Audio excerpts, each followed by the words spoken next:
Terpaksa menikahi CEO muda. Bab 004. Waktu yang cukup singkat, kini sudah 1 minggu pas Ken dan Gary berada di Amerika, karena ada masalah yang cukup serius di perusahaan cabang milik dedinya yang ada di Amerika, jadi cukup menguras waktu mereka berada di sana. Ken yang beberapa hari mengerjakan pekerjaan dengan fokus dan serius namun, saat ini pikirannya tiba menjadi tidak fokus karena dalam pikirannya saat ini terbayang-bayang wajah Abel yang sudah 2 hari mengganggu pikirannya.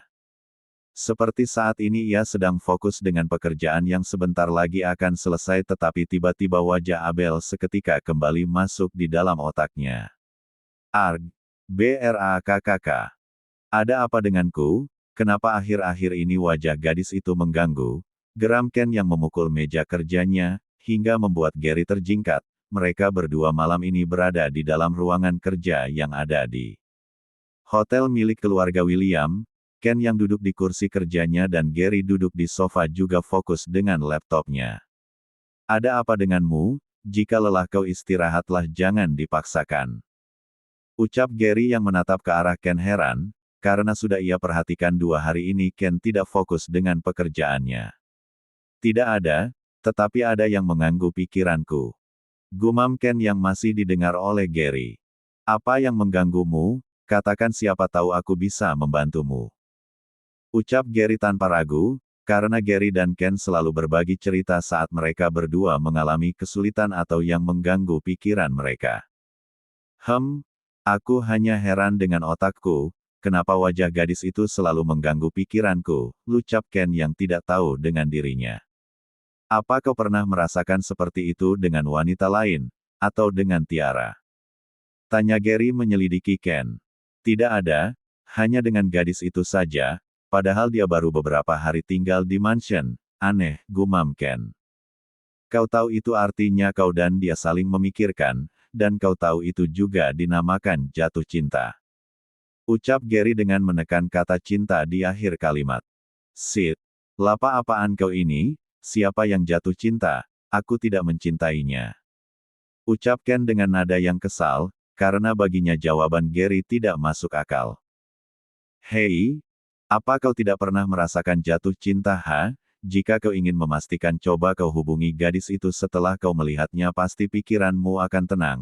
Ucap Gary yang heran dengan tingkah Ken, apa dia tidak pernah jatuh cinta? Kenapa pikiran begitu saja dia bodoh sekali? Begitulah pikiran Gary. Coba saja pasti apa yang aku katakan benar, dan ingat buanglah masa lalumu yang suram itu. Bahkan kau masih mengharapkan wanita yang sudah bahagia dengan keluarganya, dan pasti dia juga sudah punya anak. Kau lihatlah dirimu baik-baik pikirkan, dirimu juga butuh kebahagiaan bukan? Bahkan kau menutup hatimu hanya untuk menunggu wanita yang tidak pasti. Bukalah matamu dan aku harap kau pikirkan apa yang aku ucapkan. Ucap Gary dan pergi meninggalkan Ken sendirian. Brak. Ken frustasi ia kembali memukul meja. Karena ucapan Gary yang selalu saja menyuruhnya untuk melupakan Tiara, tetapi entah kenapa Ken masih saja memikirkan Tiara. Namun beberapa saat kemudian ia memikirkan apa yang diucapkan oleh Gary. Apa benar yang diucapkan dia? Gumam Ken menatap ponselnya, dan beberapa saat ia tiba-tiba menghubungi nomor yang bernama Abelia. Tuan Ken, ada apa ya? Kok menghubungiku dengan panggilan video?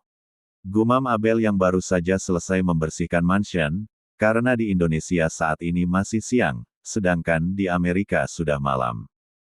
Tanpa jasa dari panggilan itu terhubung dengan panggilan video, tanpa menunggu lama layar ponsel itu berubah menjadi gambar seorang gadis cantik yang saat ini sedang tersenyum di ponselnya. Ya Tuhan tampan sekali ciptaanmu, mimpi apa aku bisa bekerja dengan Tuan Ken? Gumam Olivia saat melihat layar ponselnya yang tertera pria tampan yang sedang diam dan entah melihat ke arah mana. Tuan, isapa Abel yang berada di mansion, saat ini ia duduk di sofa yang ada di dalam kamarnya, dan suara Abel pun membuat Ken menatap ke layar ponselnya. Ada apa Tuan menghubungi saya? Apa ada yang diperlukan? Tanya Abel dengan lembut dan wajahnya yang cantik dan manis saat ia tersenyum terlihatlah gigi gingsulnya yang membuatnya bertambah manis. Ucapannya seketika membuyarkan lamunan Ken yang entah kenapa ia sedari tadi gugup dan terkejut karena ia tidak menyadari jika ia menghubungkan panggilan itu ke video call. Ah, Kem, tidak ada, hanya ingin memastikan apa kau kabur dari mansion. Ucap Ken dengan berdeham. Untuk menetralkan kegugupannya, melihat wajah cantik gadis yang akhir-akhir ini selalu terbayang-bayang di pikirannya. Tuan Ken tidak perlu khawatir, saya mana mungkin berani kabur dari sini, yang ada saya akan tertangkap lagi, ucap Abel dengan wajah yang ditekuk, mana mungkin dia berani keluar sedangkan ancaman Ken juga tidak. Main-main, dan lagian jika Abel kabur dia akan tinggal di mana sedangkan tante dan omnya entah pindah kemana. Batin Abel. Baguslah, dan urus mansionku dengan baik, jangan pergi kemana-mana tanpa seizin saya dan ketika saya pulang kau tidak ada, awas saja saya akan menghukummu. Lancam Ken yang entah kenapa melihat ekspresi wajah Abel yang ditekuk membuatnya ingin terus membuat Abel kesal, baginya wajah Abel terlihat lucu dan menggemaskan. Sejak kapan Ken bisa membayangkan wajah Abel yang lucu dan menggemaskan? Sepertinya apa yang diucapkan Gary benar-benar nyata, dan Ken tidak menyadarinya. Iya Tuan, baiklah saya tunggu kepulangan Anda, semoga pekerjaannya lancar agar segera pulang ke Indonesia. Jika tidak pulang maka saya akan menjual mansion Anda, ucap Abel tanpa sadar ia mengatakan bahwa ia menunggu kepulangan Ken. Oh jadi kau menungguku pulang, ucap Ken yang menggoda Abel, namun ekspresi datarnya tidak seperti orang yang sedang menggoda. Bagi Abel itu terlihat sangat menyeramkan, seakan Abel telah membuat masalah dengan majikannya. Bukan, maafkan saya Tuan, saya salah bicara. Kalau begitu saya tutup panggilannya ya Tuan, saya mau membantu Bibi membersihkan mansion, ya udah Tuan bye. Tut, ucap Abel dengan raut wajah yang terlihat takut dengan tanpa ragu akhirnya ia menantikan panggilan sepihak. Sedangkan Ken tanpa sadar ia tersenyum tipis, sepertinya yang dikatakan Gary setelah melihat wajah Abel. Yang cantik membuat dirinya tenang, namun egonya masih tidak mau mengakuinya, benar-benar seorang Ken. Dengan jantung yang berdetak cepat, Abel duduk dengan tangan memegang dadanya, setelah mengakhiri panggilan dari Ken, entah mengapa perasaannya berubah tidak karuan. Ada apa denganku? Kenapa jantungku mau copot? Ya Tuhan apa aku sudah mau mati? Gumam Abel dengan tatapan ke depan dan kedua tangan masih berada di dada. Abel pun menggelengkan kepalanya untuk memastikan keadaannya, namun kesadarannya masih sama seperti sebelumnya, hanya saja detak jantungnya yang berdetak cepat.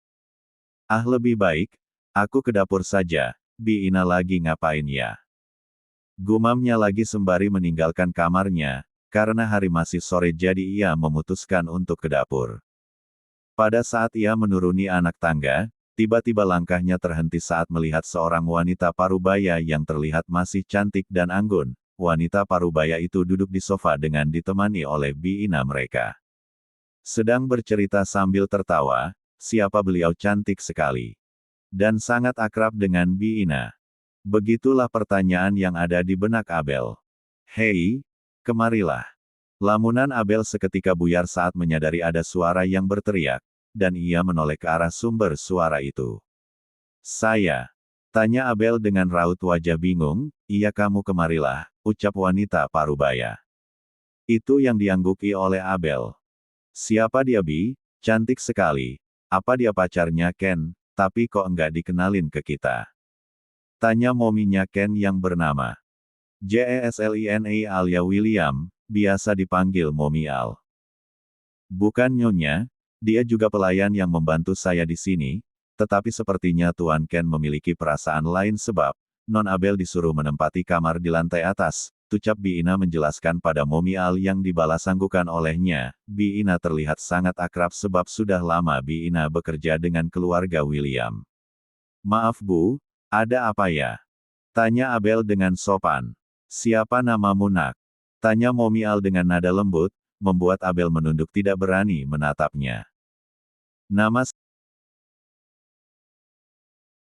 saya Cleopatra Abelia Bu, Ibu bisa panggil saya Abel, tucap Abel memperkenalkan diri namun pandangannya masih menunduk. Nama yang cantik seperti orangnya, duduklah Abel. Nama saya Al Momi-nya Ken. Ucap Momi Al. Memaaf Nyonya sangat lancang jika saya duduk apalagi ada ibunya Tuan Ken itu sangat tidak sopan. Ucap Abel dengan wajah yang terkejut karena wanita parubaya yang terlihat masih cantik adalah ibunya Ken. Wajar saja anaknya tampan sedangkan ibunya saja sangat cantik. Batin Abel. Duduklah Abel, saya tidak akan memarahimu, kamu sangat sopan sekali. Saya sangat menyukai sikapmu, karena jarang sekali gadis seusiamu memiliki sikap yang sopan. Ucap Momi Al yang sangat menyukai Abel, selain cantik dia juga mempunyai tata krama yang baik, dan Momi Al pun menyuruh Abel duduk. Terima kasih Bu, ini semua didikan ayah dan bunda tapi. Ucap Abel menggantung, ia tidak bisa meneruskan ucapannya. Tapi kenapa Abel? Tanya Momi Al dengan penasaran, ia pun saat ini duduk di samping Abel, membuat Abel gugup. Orang tuanya sudah meninggal Nyonya, dan sekarang Nona Abel tidak memiliki siapapun, hanya tante dan omnya namun mereka mengabaikan Non Abel. Ucap Biina yang menggantikan Abel, menjawab pertanyaan Momi Al. Benar begitu nak, tucap Momi Al menatap wajah Abel yang menunduk. Iya Bu, tucap Abel mengangguk dengan wajah yang seketika berubah menjadi sedih. Maafkan saya ya, sudah mengingatkanmu. Saya tidak tahu. Ucap Momi Al yang merasa bersalah, tidak apa-apa kok Bu. Ucap Abel yang memaksa bibirnya untuk tersenyum. Biina, ke dapur dulu ya, saya ingin bercerita dengan Abel. Pinta Momi Al pada Biina. Baik Nyonya, lucap Biina dan berlalu ke arah dapur. Abel, coba cerita bagaimana kamu bisa berada di mansion putra saya. Tanya Momi Al pada Abel. Pertama kali Abel bertemu dengan Tuan Ken saat sedang di restoran Bu, dan saat itu Abel tidak sengaja menabrak Tuan Ken hingga membuat ponselnya terjatuh.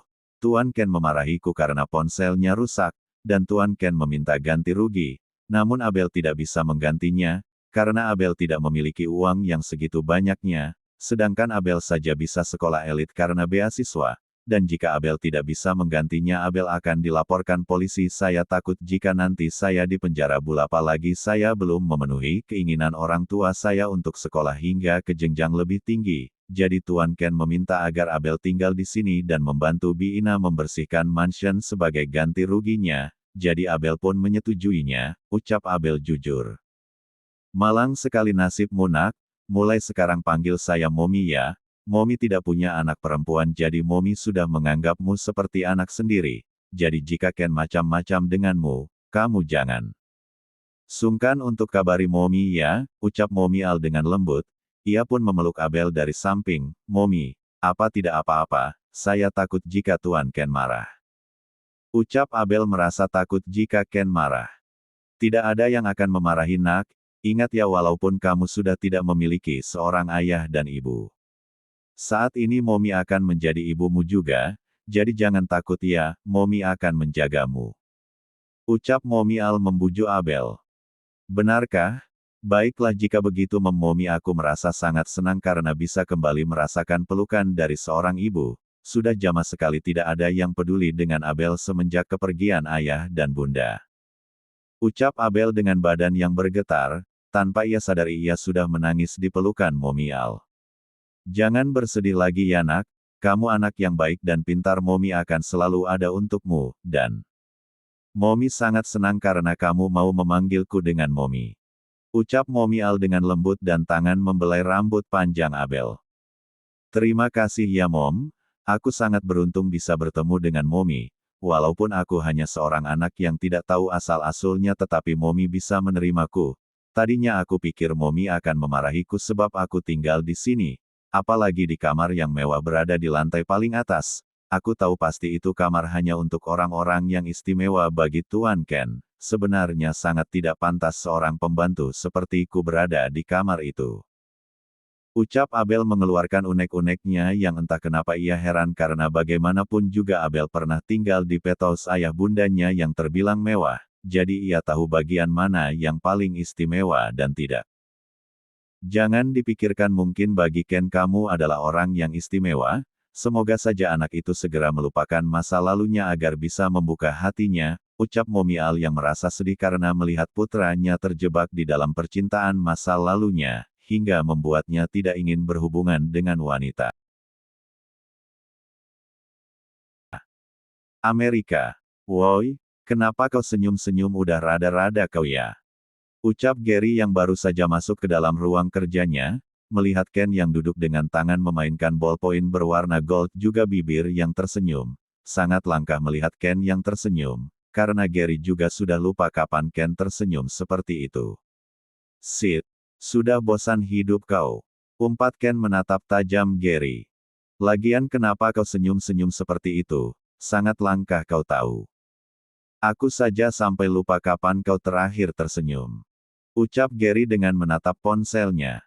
Apa yang dikatakan Gary benar juga, kenapa aku senyum-senyum setelah menghubungi gadis itu, gumam Ken dalam hati. Kenapa mikir? Tanya Gary, kapan kita akan pulang ke Indonesia? Tanya Ken mengalihkan ucapan Gary. Mungkin besok pagi, karena masih ada beberapa klien lagi yang akan datang, ucap Gary yang dibalas anggukan oleh Ken. Siho. Setelah hari berganti, kini Gary dan Ken bersiap-siap akan pulang ke Indonesia karena tugas mereka sudah selesai. Akhirnya kita akan pulang juga, ucap Gary dengan bernafas lega duduk di dalam jet pribadi keluarga William. Sedangkan Ken ia fokus dengan ponselnya, entah apa yang dia pikirkan hingga membuatnya diam. Apa yang kau pikirkan? Tanya Gary menatap heran Ken. Tidak ada, hanya, kenapa aku memikirkan Abel ya, ucap Ken jujur. Entah kenapa sejak kemarin setelah ia menghubungi Abel pikirannya tidak tenang, hanya terbayang wajah Abel yang lugu. Oh, aku tahu, apa dulu ketika dengan Tiara kau selalu dihantui dengan wajahnya? Tanya Gary yang dibalas gelengan oleh Ken. Tidak, tetapi jika dia menghubungiku rasanya aku sangat senang. Entah kenapa aku merasa iba dengan nasibnya dulu, ucap Ken jujur yang mengatakan yang sebenarnya. Itu namanya kau rindu dengan Abel, dan dengan Tiara dulu kau hanya kasihan dengannya bukan mencintainya, ucap Gary. Aku sangat mencintai Tiara, buktinya aku memikirkannya sampai sekarang, ucap Ken. Hai Senta, iya. Aku tidak tahu jalan pikirmu, aku kira pria cerdas sepertimu bisa membedakan yang mana yang sayang dan mana yang kasihan, tapi ternyata otakmu sangat lamban dan bodoh dalam masalah cinta, ucap Gary dengan menggeleng-gelengkan kepalanya. Enak saja kau mengatakanku bodoh, kau pikir kau pintar. Ucap Ken yang tidak terima dikatakan bodoh oleh Gary.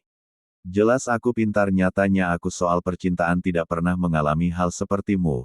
Ya walaupun orang yang aku cintai tidak menyadarinya, ucap Gary dengan lesu. Memangnya kau cinta dengan siapa? Kau menyukai wanita mana? Tanya Ken, kepo, ucap Gary yang tidak ingin ketahuan oleh Ken. Ya sudah, ucap Ken dengan santai. Gary pun mulai memejamkan matanya, dan Ken ia memandang ke arah luar jet dan memikirkan apa yang dikatakan oleh Gary. Apa benar yang dikatakan Gary? Aku hanya kasihan dengan Tiara, entahlah aku akan memastikan. Guman Ken dalam hati. Tiara dan Ken sebelumnya tidak saling mengenal, namun entah kebetulan atau memang Tiara yang mengincar Ken, hingga ia waktu itu membantu Ken saat ia akan mengalami kecelakaan dengan mobilnya. Dan lama-kelamaan mereka berdua saling dekat satu sama lain, hingga saat itu Tiara mengatakan jika dia sangat menyayangi dan mencintai Ken. Setelah 4 bulan mereka saling menjalani hubungan, Ken selalu memanjakan Tiara dengan memberikan apapun yang ia inginkan. Tiara ya berumur 3 tahun lebih tua dengan Abel, hanya tinggi badan Tiara dan Abel lebih tinggi Abel. Pada saat itu, Tiara meminta Ken untuk mentransfer uang ke rekeningnya dengan jumlah yang besar dengan alasan membantu orang tua dan biaya kuliahnya, karena ia mengatakan jika merasa kasihan dengan kedua orang tuanya. Dan saat itu Ken sangat kasihan melihat Tiara kesusahan. Ken menyukai Tiara karena ia melihat jika Tiara adalah wanita yang mandiri dan tidak manja. Tetapi setelah dikirimkan uang yang cukup besar oleh Ken, Tiara pergi entah kemana hingga saat ini tidak ada kabarnya. Hingga membuat Ken pernah frustasi dan hampir gila karena mencari keberadaan Tiara sampai saat ini tidak ketemu. Untung saja Mommy Daddy-nya dan Gary selalu memberikan ia semangat yang luar biasa hingga akhirnya Ken bisa bangkit lagi, namun ia masih terus mencari keberadaan Tiara tanpa sepengetahuan keluarganya.